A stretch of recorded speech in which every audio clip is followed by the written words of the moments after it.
الدرابو كوحلن لنق حاشا الدرابو الجزائر سبحان الله ثاني بد قاعد ما يشد من يسار المغرب. هذا هو الدليل أنكم أكبر لصقة عرفتها البشرية. تابعوا اللصقة، إلا خطيناكم غيهزكم الريح، وكاع الأعلام ديال البلدان مع الشتا والريح لصقوا في الشجرة إلا ديال هك لاصق فينا. التمر ديال القوة الهاربة بنين، إيوا بالصحة والراحة. لا تعرف العمك كلنا ملاحة. خير هادو عمال تاع جدي جعفري راهم يخدموا في الغرس. ايوا عمال ربي يبارك. عاد تشوف في الغرس اخويا زين يخدموا فيها. نتوما تقولوا اي تمر هاي ما هيش تمر، هاي غاس دور يشيم. دور جيني. دور يشيم. مش تاع داك النور يلحوها. ايوا دقلة نور. ايوا هاي غاس وين جن فيها الله يبارك. خيط منا ويخيط الراجل منا فيها. كيف اسمع؟ ايوا فيها الخياط هذا خيط مليح. واش تخافش مانيش نصور فيك عمو، مانيش نصور فيك، ما نقيسكش طول انت، انا نقيس العجين تاعي. العجين برجلين برك. رجلين برك. ركز الخياط. هو مركز عليك انت برك. الدحمان وينه؟ لو الدرج قبل ما تصورش الدحمان. وما حبش يخدموا في خدمه زينه ربي يبارك ان شاء الله. ربي يبارك. المهم هاي الغرس وين محطوطه وهاي وين في الطوبيات. وما تروح فوق باش نظيف. ايوا وما تروح فوق الرجل نتاع نظيفه. لقيت انا تراب لا والو. ها الخياط. خيط الخياط خياط احمد نعسوا نقولوا رجع. وي يقص واحده.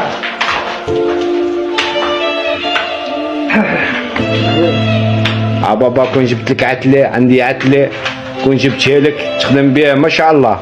نعرف نحكوا حديد. حديد عتله. انا نقول كلمه. نعم. الكرغولي هدر حامي على روحك. هذا تصريح جديد لإيريك زمور. L'Algérie n'est pas une nation. L'Algérie n'a jamais été une nation. Vous savez, un des leaders indépendantistes algériens, Ferhat Abbas, avait dit dans les années 50 j'ai visité tous les cimetières de l'Algérie, je n'ai jamais vu la nation algérienne. Il n'y avait pas de nation algérienne. Cette terre était une terre d'empire. Elle a toujours été conquise par des empires. Elle a été conquise par les Romains, puis par les Arabes, puis par les Espagnols, puis par les Ottomans, puis enfin par les Français. Vous voyez, ça a toujours été conquis par un empire. Et évidemment, ils n'ont pas réussi à se définir à part l'opposition à ces empires.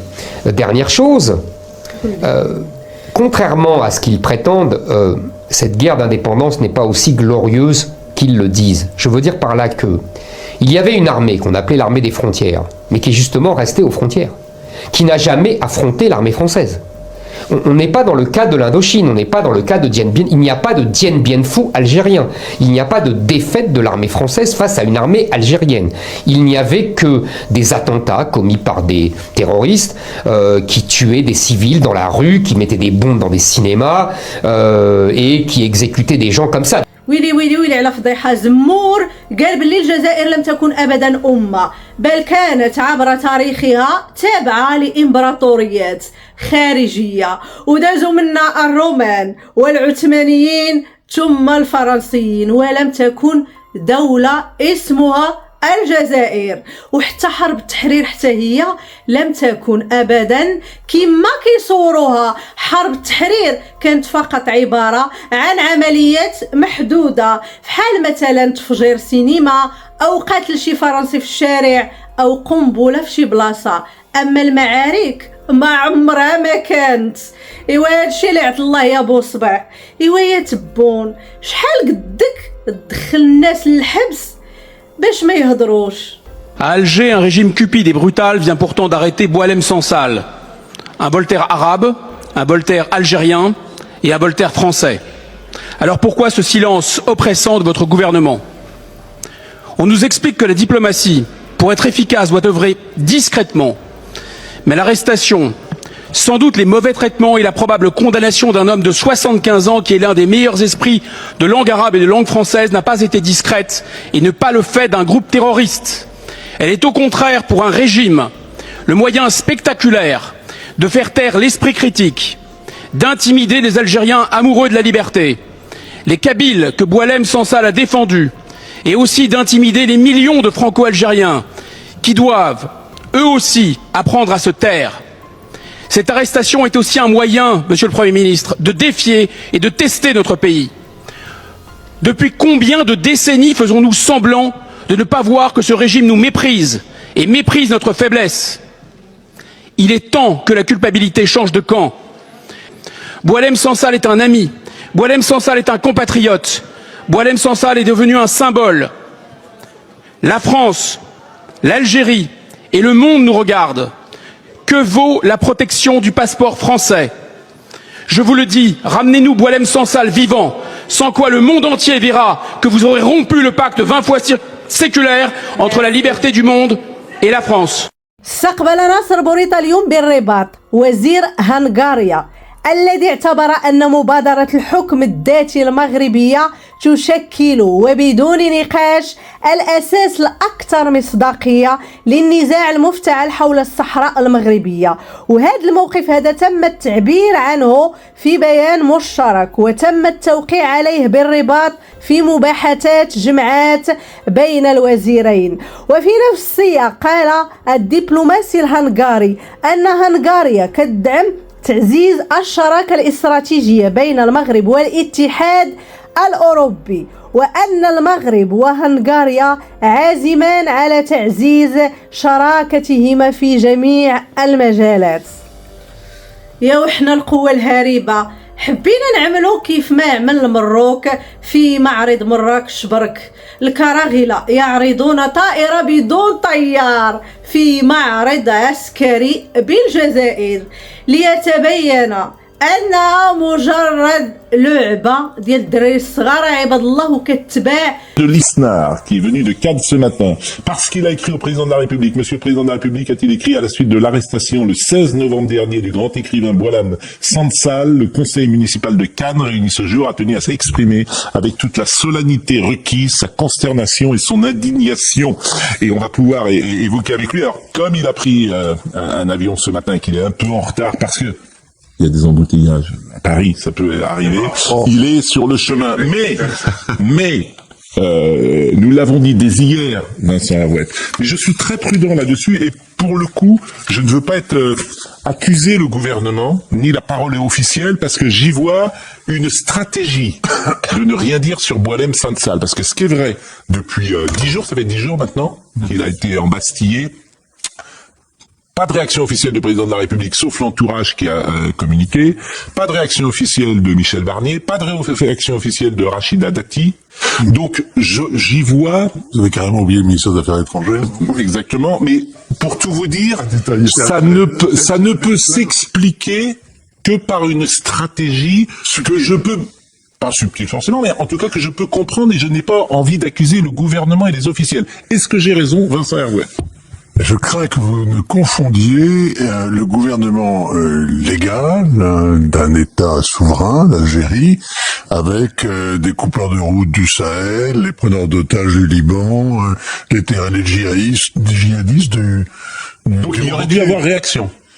Non, mais alors pourquoi il y en a pas? Pourquoi il y a pas réaction? Que si vous êtes pris en otage, si quelqu'un est pris en otage par des grands, par des voyous, hein, pour tout dire, des gens malfaisants, vous avez intérêt à essayer d'établir avec eux un dialogue, de négocier. Mais ça c'est possible. Tout ça se fait dans la coulisse. Voilà. Avec des émissaires, on essaie de trouver les moyens de les circonvenir, éventuellement de les neutraliser, peut-être de les acheter, ou de faire les deux à la fois.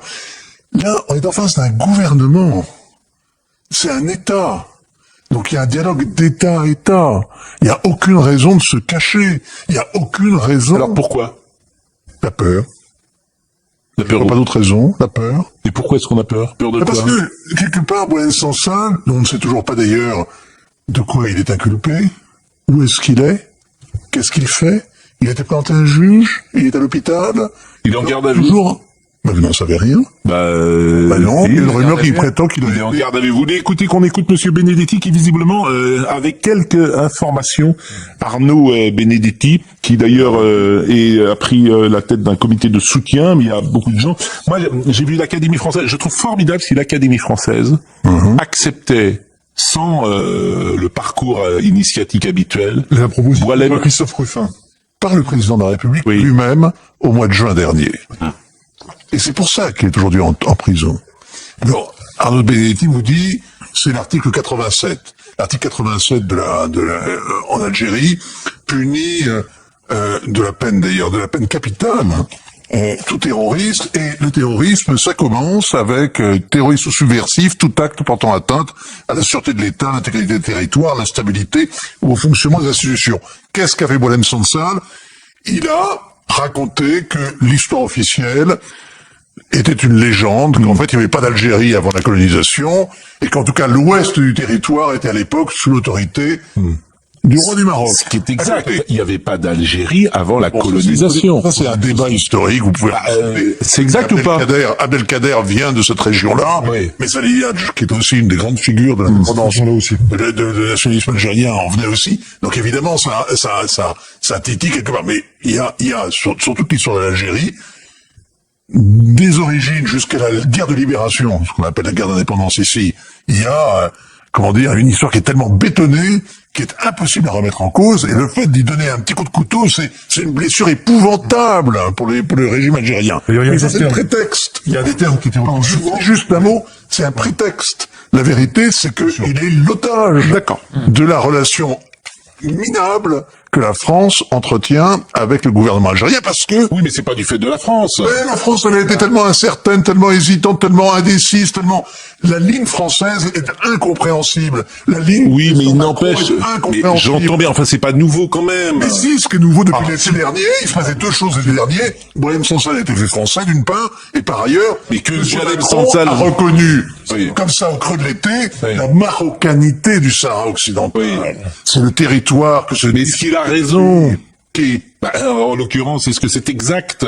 Quoi, que La marocanité du Sahara. Que le sultan ait eu autorité sur un certain nombre de tribus du Sahara, Oui. c'est une évidence historique. Voilà, c'est ce que vous voulez que je dise. Enfin, écoutez, les Algériens- l'Algérie Mais la entretient... question, Pascal, la vraie question, c'est pourquoi est-ce que la France tremble en face Oui, de l'Algérie? oui. Ça, c'est la vraie question. Eh bien, je vous la pose. Dites la vérité, dites Parce ce que vous que pensez. On a tous les moyens. Mais alors dites, Vous avez dites, 300 allez 000 au bout de visas, votre pensée. 300 000 visas chaque année. Vous avez des transferts de fonds considérables. Alors Vous pouvez bloquer tout ça. Alors Vous pouvez aussi demander des comptes sur les biens mal acquis. Ici. Avec l'argent de la corruption. Là-bas. donc pourquoi on a Pourquoi peur? est-ce que c'est toujours les Africains à qui on demande des comptes et dont on saisit les biens? Pourquoi est-ce qu'on regarderait pas un peu tous ces généraux qui ont des appartements dans le 16e ou des maisons sur la côte, de nous expliquer comment ils ont fait leur petite fortune? Et répondez à cette question. Pourquoi est-ce qu'on a peur? Ah mais ça, on a honte, on a peur. On a honte parce qu'on a sur notre territoire des Français d'origine algérienne Qui sont élevés, qui ont été élevés dans le ressentiment et dans la haine de la France. Ça, c'est un problème. Qu'est-ce que c'est qu'être algérien aujourd'hui? C'est considérer qu'on a des droits sur la France. C'est détester cette mauvaise mère qu'a été la France. C'est cultiver un ressentiment qui vous rassemble contre la France et qui légitime le pouvoir en place. Le pouvoir qui est éternellement. Et quand vous me dites que la politique française est cohérente, J'ai pas dit ça. Boualem Sansal, il est déjà au trou. Il est déjà au secret. Boualem Sansal, il est depuis plusieurs jours au secret. Et l'ambassadeur de France à Alger, avec une grande gerbe, une grande couronne de fleurs, va au cimetière des martyrs déposer une gerbe sur la tombe de l'un des fondateurs du FLN. Vous êtes de mauvaise foi. Je vous ai jamais dit que la politique française était cohérente. J'ai l'impression que parfois nous sommes un couple et que nous parlons comme dans un couple. Effectivement. Et je n'en dirai pas davantage. Mais vous êtes de mauvaise foi, cher ami. Franchement, je n'ai jamais dit ça. Vous me prêtez et des intentions et des pensées que je n'ai pas eues. Bon, je fais juste une parenthèse. On attend David Lisnard. Mais, et vous le savez peut-être, Anne Hidalgo ne se représentera pas. Mais que va-t-elle faire? Ah bon, alors, Elle ne rien faire d'autre, la pauvre. j'ai une petite surprise pour vous. Est-ce que c'est Marine, c'est bon? Alors, bon, Anne Hidalgo ne se représentera pas. Et lorsque les Parisiens ont appris cette nouvelle, Je vous propose de voir ce qui s'est passé cette nuit dans Paris, parce qu'on a été un peu surpris ce qui s'est passé, notamment sur les Champs-Élysées, où effectivement, vous voyez ces images qui, effectivement, alors ça, c'est au milieu de la rue. Bon, je précise évidemment pour les auditeurs d'Europe 1 que ce sont des images d'archives qui datent du 12 juillet 1998. Bon, donc voilà, et que voilà, on est taquin. C'est ça. Plus mauvaise nouvelle. On est taquin. Mais d'abord, je suis étonné. Pourquoi alors, oui, mais pourquoi elle se représente pas? Elle a trouvé d'autres villes à dévaster. Oui, je pense qu'elle a trouvé d'autres occupations et c'est surtout qu'elle a trouvé un dauphin et c'est surtout aussi pour ennuyer Emmanuel Grégoire qui souhaite. Oui, mais pourquoi elle se représente pas? C'est une blague, c'est comme tous les chantiers qui vont bientôt se terminer. C'est pas une blague. Ça représente pas. Non, elle se représente elle pas. préfère terminer sur la séquence JO que, voilà. Ah oui. Et ben, c'est trop de peine. C'est vraiment trop dur. 3000 Hidalgo qui se représentent pas. Vous avez pas le droit. C'est vraiment. Il faut dire qu'à force d'être désavoué en permanence, c'est dur d'être crédible. Lorsqu'on a que 3% des Parisiens qui votent pour la maire de Paris, élection présidentielle, lorsqu'on a plus de 120 000 personnes qui ont été réélues en Elle a été réélue. Je vous interdis de dire du mal de la Hidalgo. mais bon, Je vous interdis. Elle pourrait revenir sur sa décision. C'est sa meilleure décision. Respectez Madame Hidalgo, s'il vous plaît. on croise quand même rarement des Parisiens qui en disent du bien. Il y a 76% des Parisiens qui veulent quitter la ville de Paris aujourd'hui. Donc c'est quand même imposé. Il y a encore 3 ans à tenir, quand même. Alors, Anne Hidalgo ne se représentera pas. Je pense à Johanna Roland. Et je pense à Madame Appéré de Rennes, si elles sont inspirées, si elles veulent, bien évidemment. Hein. Bon, c'est Florian Berchuli qui me dit ça. Pour une fois, les Rennais aimeraient que la maire de Rennes s'inspire de son modèle parisien. Bon, écoutez, c'est la vie. Peut-être de reconstruire la gauche. Comment? En tout cas, elle sera pas. Elle veut reconstruire la bien, elle a pas candidate à la présidentielle de 2027, mais oui. Bon, et alors, qui est le dauphin? On voit le dauphin qu'elle s'est choisi, c'est-à-dire monsieur Rémi Féraud, sénateur de Paris. C'est juste, hein, une voiture vide s'arrête devant l'hôtel de ville, monsieur Rémi Féraud en sort. C'est vraiment, monsieur, Nobeli, à un point d'incandescence. Un vélo, ça. Un point d'incandescence. C'est quand même, et tout ça, tout simplement pour ne pas, pour évidemment, parce que Emmanuel Grégoire, qui était son premier adjoint, c'est le félon. Elle l'appelle le félon. Joachim, mais de toute façon. Dans les deux cas, c'est il faut que tout change. Rien ne change. Non mais Joachim, Joachim Le Floquimade et puis c'est sûr. Non mais écoutez, franchement, les successions. Alors vraiment, dans tous les univers, politiques, entreprises, etc., le numéro 1 ne choisit pas son numéro 2. Écoutez, c'est toujours la même chose. Et quand il le choisit, il le tue. Donc franchement, ça fait 40 ans que je suis dans les entreprises, c'est toujours pareil. C'est-à-dire que le numéro 1, quand il choisit son successeur, au bout de 8 jours, il te dit